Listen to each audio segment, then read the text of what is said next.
Hi, my name is Jeff, and welcome to Sound Advice. And in this edition of Sound Advice, we are going to take a deep dive into how to calibrate your studio monitors. So if this interests you, please stay tuned as we get into how to calibrate your studio monitors.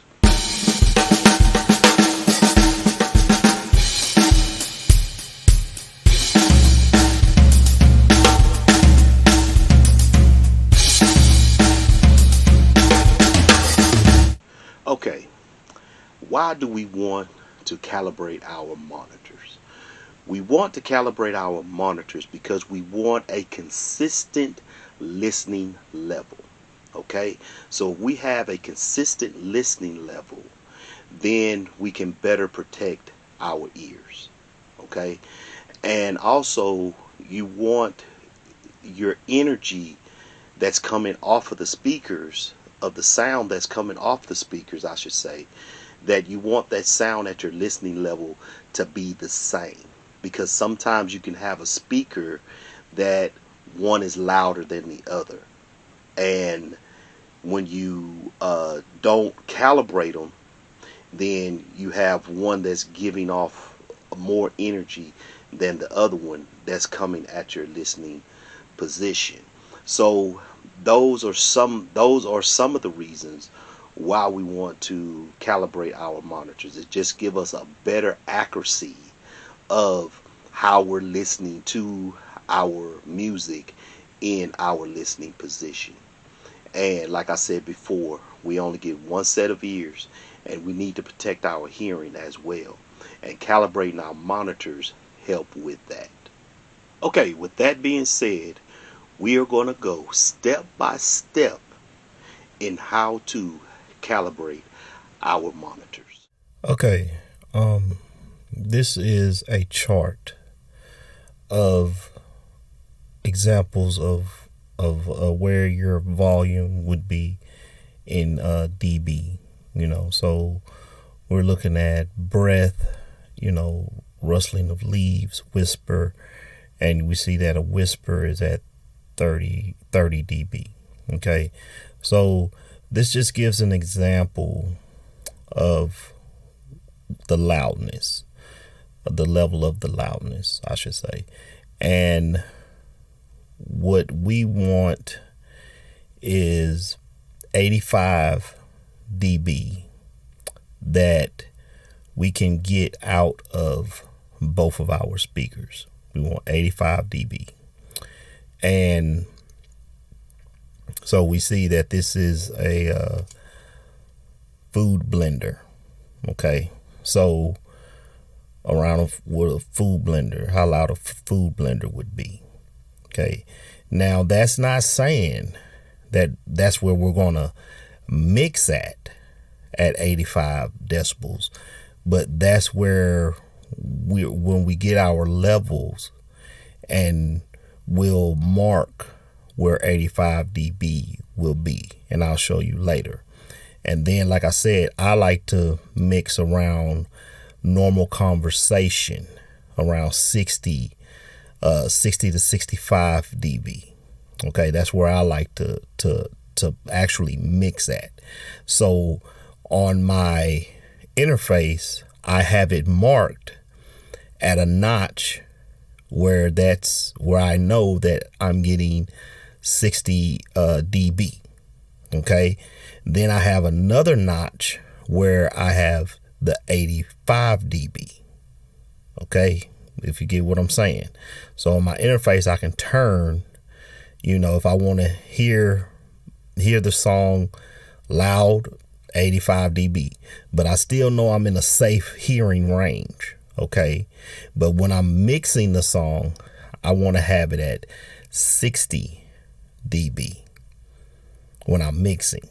Okay, so because that's normal conversation level. Now for you can find your range between the softest, which would probably be around 20 dB to 80 dB. You might want to mix at 80 dB, but that's that's you. That's not what I do, but you might want to mix at that level, which is, which is fine. But I just wanted to show this of the ranges and what give that representation of, this is a motorbike. Okay, that's around 100 dB of loudness. Okay, so now let's get into our SPL meter. This is an SPL meter that I got offline. I mean, not offline, that I got out the Google Play Store. Okay, off my Samsung phone. Okay, so this one is a very good one because you're able to use the C weighted slow. Okay, and I'm going to show you in a minute. But if I don't know if the Apple Store may have this one. So all I'm going to say is, if you have an iPhone, look when you're searching for your SPL meter to use on your phone, get the one that you can dial in C weighted slow. Okay, C weighted slow. That's what you need to be able to dial in order to be accurate in calibrating your monitors. Now for everybody that has an Android phone, look for Soft, I guess that's how you say it. Type that in, or look for this type of graphics for this SPL meter, or type in free SPL meters and see what comes up. But this is the one that I recommend because you can actually type in C weighted. You can calibrate it to the C weighted slow. Okay, now to show you how to get there is, I'm going to look at this one. Okay, this one right here is, you hit your settings button here and you'll get weighting. So you hit weighting and you'll get A, C, or none. Okay, you want C. Okay, hit the C. Make sure the C is highlighted in blue just like it is. Okay, so that's C. So you see I have it is showing here that it's on C. Okay, so the next thing that you need to do once you have it on C is go to time constant, which is right here, and you want it on long. Okay, long. This is what you have the short, you want it on long. Okay, so because long represents slow. Okay, so we want it slow, but it says long, but that represents slow. Okay, so now we're calibrated C weighted slow or long, as they have it. So now that you know what this type of SPL meter that I'm recommending, now let's see how to actually calibrate our speakers to 85 decibel. Okay, first step we want to do when calibrating our monitors is turn our volume on the back of our monitors down, just like this. Okay, we want it all the way down to 0. Okay, step 2 is turn our interface to its halfway point. That should be at 12 o'clock.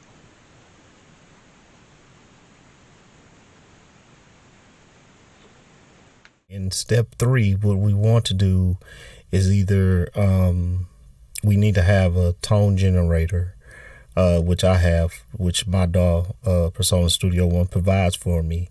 And if your DAW provides a tone generator or some type of generator that can produce pink noise, go ahead and use that. But if you don't have that with your DAW, you can go ahead to YouTube, look up pink noise, rip it off of YouTube, and then you can put pink noise on a track.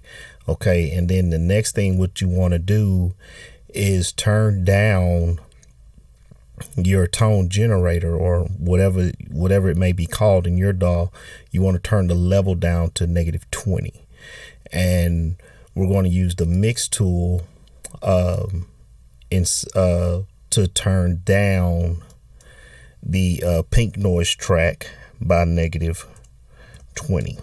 Okay, so these are so this is what you need to do in order to have something, either a track that has pink noise that you can put pink noise on it, or have something that can generate pink noise for the next step. Okay, now for this next step, we need to turn our pan pots. Now that we have the pink noise ready to go, now we need to pan to one side of the speaker. So we're just going to use our pan pot to go to hard left. It's either one, they're both turned down, but either one you could hard left to the left speaker or hard right to the right speaker, doesn't matter. Oops. And also I have, this needs to be at 0. Okay, sorry about that. That needs to be, your level need to be at 0. Okay, so now we're ready to move on to the next step. I am so sorry for the last step that I'm about to show you. The footage is very grainy. You really can't tell what the numbers are looking like, but I was able to achieve the 86 decibel or 87 decibel, somewhere in there. I was able to achieve it, but I just wanted to give that heads up because the footage is very grainy, and I do apologize for that. Okay, now we're at the last step, and in the last step what we're going to do is turn the volume on the back of the monitor. We're going to turn it up so that we can hear the pink noise and calibrate for the left speaker. Okay,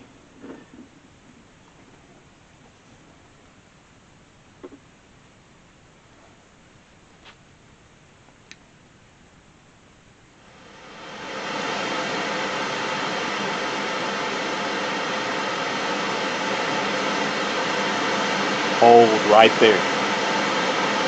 Okay, as you can see, without me talking, we've reached the 80, 85.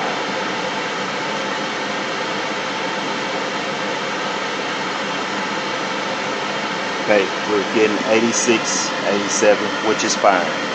So as you can see, this is where you want to be at when you calibrate your speaker. Alright, well, I hope this was very intuitive. I hope it was very informative of how we calibrate our monitors. And like I said before, the main reasons we want to calibrate our monitors is that we just need a consistent level that we listen at, because that can protect our hearing. And the other thing is that we need the monitors calibrated so that all monitors are giving off the same amount of sound that's coming to your listening position. So with all that being said, I hope you enjoyed it. I hope it helps you out, and I strongly, highly suggest that you use this technique in calibrating your monitors, because this will help when it comes down to when you're trying to listen to how compression is doing in your mix, to how EQ is doing in your mix, So hopefully this was helpful. Once again, my name is Jeff. This is Sound Advice, and I'll see you on the next one.